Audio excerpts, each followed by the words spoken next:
Meron silang lunch. Ayan. Tira. Yan. Yan. Marami. 1, 2, 3, 4, 5, 6. Marami.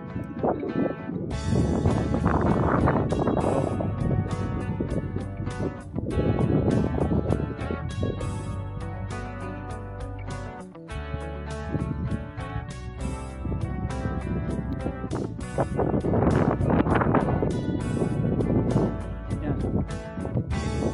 Pwede kang tumira dyan mga kamote. Ilang araw ang gusto mo.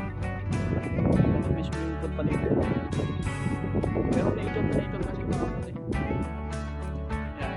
Lalo sa gabi siguro to. Diba? Yan. Pauwi na tayo.